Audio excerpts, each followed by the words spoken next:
Mayong gabi sa tanan. Ako si Monsignor Godofredo Reyes sa Church the Body of Christ, General Secretary sa niini nga maong simbahan. Mga igsuon, akong ihatag kaninyo karon ang bagong tema. Ang tema nga naguluhan, ang naghahatag sa ikapulo, walay kaluwasan. Ato kanang mapamatud-an sa balaang kasulatan mga kaigsuonan. Unang pangutana, kinsa man ang makapangayo o makadawat sa mga ikapulo? Maigsuon, ang kaliwatan lamang ni Levi. Sumala sa Hebreohanon Kapitulo 7, versikulo 5, nagaingon, ug ang mga kagikan sa ni Levi, nga mga pari, gisugo sa balaod sa pagkubra og ikapulo gikan sa katawhan sa Israel. Nga sa ato pa, nangubra sila gikan sa ilang kagwalingong katagilungsod, bisan kung ang kaliwat usab sila ni Abraham. So, ang kaliwatan lamang ni Levi ang makapangayo o makadawat sa ikapulo. So, walay labot ang bisan kinsa mga hintel ug uban pa nga mga klaseng mga katawhan, kundili ang mga kaliwatan lamang ni Levi mga kaigsuunan. Kinsa pod ang maghahatag sa ikapulo mga kaigsuunan? Atong pagabasahon, unsay giingon niya dinhi mga kaigsuunan sa 7:5 sa Hebreo, gikan sa katawhan sa Israel. No? Ning siya og ang mga kagikan ni Levi nga mga pare gisugo sa balaod sa pagkubra. So sila mo'y magkubra ang katong mga kaliwatan ni Levi. Og ang ikaduha mga kaigsuonan nga makadawat sa ikapulo og maghatag sa ikapulo gikan sa katawhan sa Israel. So mga kaigsuonan, mo kana mga igsuon. Klaro kayo nga walay kalabutan ang mga hintil ni ini mga kaigsunan sa ikapulo.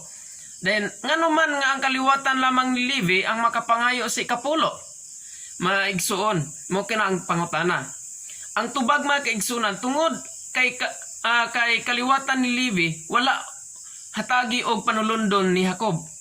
Atong mabasa ka na mga kaigsunan sa Deuteronomio Kapitulo 14, versikulo 27, ngadto sa 29, nagaingon, ayaw ninyo pasagdi ang mga Levita nga nagpuyo sa inyong lungsod nga kay wala man sila yuta.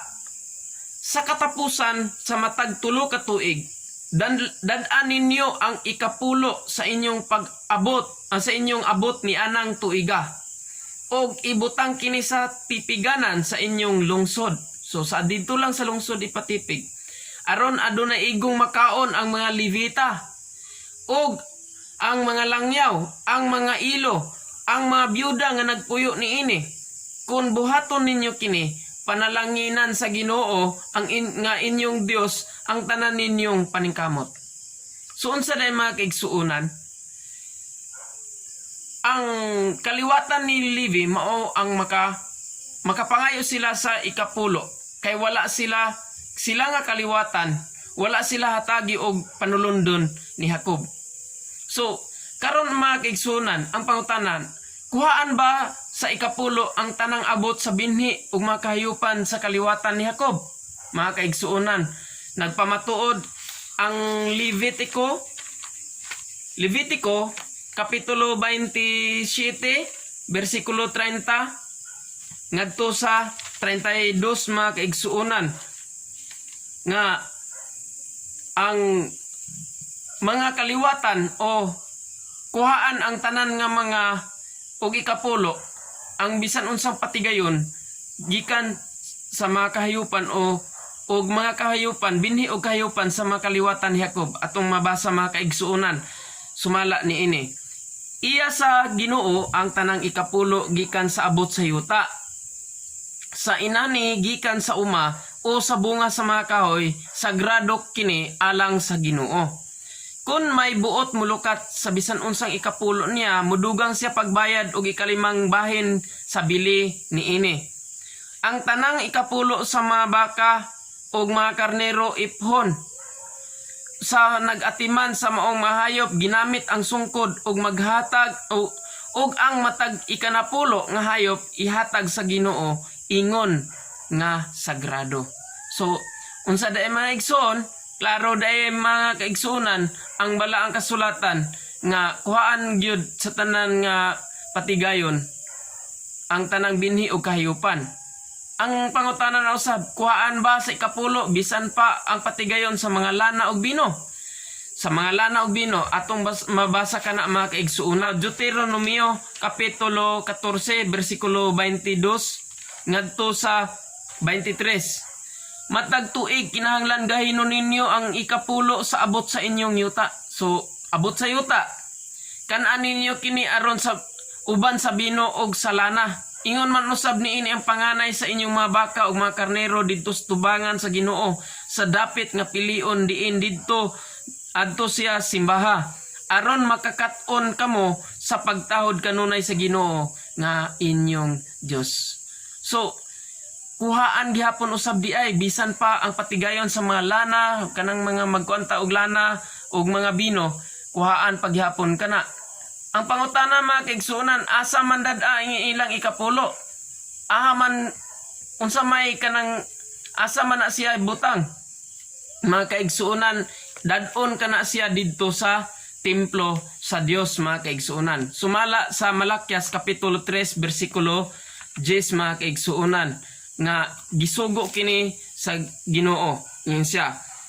Malakias kapitulo 3 bersikulo 10, dad-a ang tibok ikapulo ngadto sa templo sa Dios aron adunay pagkaon didto. Sulayin ninyo ako. Sulay ako ug makita ninyo nga ablihan ko ang tambuanan sa ang bahandi sa langit ug ibubo ko kaninyo sa madagayaon gayud ang mga panalangin. So unsa day mga kaigsunan, asa dadon ang ikapulo sa balay tipiganan sa tipiganan o sa simbahan mga kaigsunan o dito sa kamalig o sa kumbento. Ang pangutana, unsay buhaton dito aron may pagkaon. Si bisan kisay maabot dito, makakaon mga kaigsunan, dili kay umon og pastor, dili umon og pare, dili umon og ni bisan kinsa mga igsuon. Dili kaunon na bisan kinsa nga kuan lang kanang naalang sa maong kumbento o sa bisan asa, kung dili tanan ang makabenefit ni ana, makakaon ni ana dapat kung naay ikapulo man gani. So kung layo ang balay tipiganan sa ikapulo, unsay buhaton sa usa ka tao? Sa matud pa sa balaang kasulatan sa Deuteronomio kapitulo 14 bersikulo 24, nagpamatuod ang balaang kasulatan mga igsuon. Deuteronomio kapitulo 14 bersikulo 24 ngadto sa 26 mga kaigsuonan.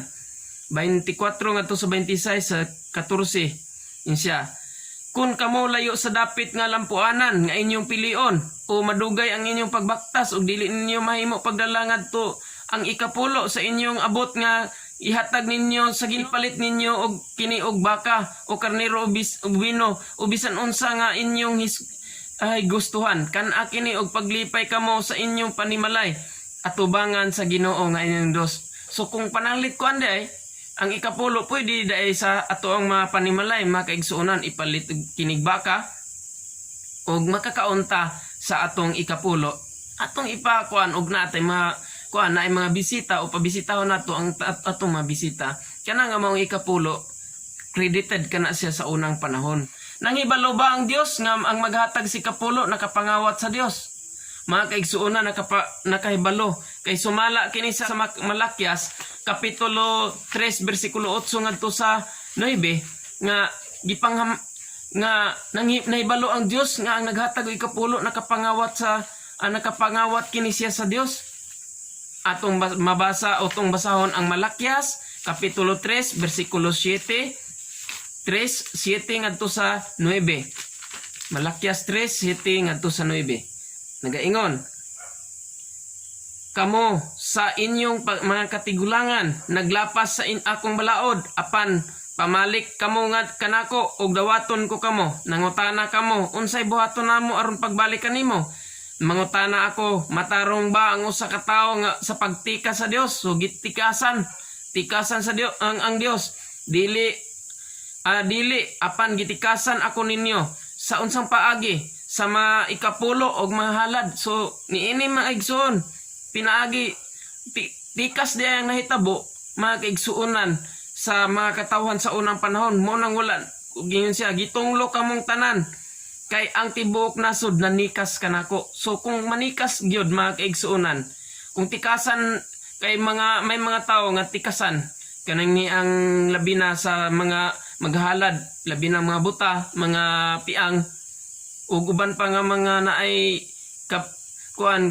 daot sa hayop, mga ihid, mao may ipanghalad, maigsuon diha masuko ang Dios nga masuko siya nga imo siya nga ginimi ang binuangan o himarauton kaniya mga kaigsuonan kung imot siyang tikasan. Ang pangutana gipanghimbaraot ba sab ni Kristo ngadtos pagkaalaot ang naghatag og ikapulo.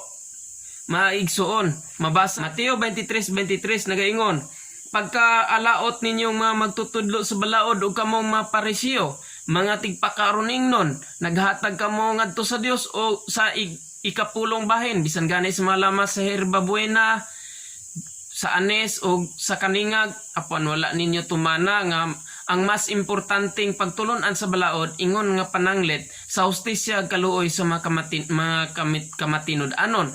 Angay unta nga buhaton ninyo kini sa walay pagbiya sa ubang pagtulunan.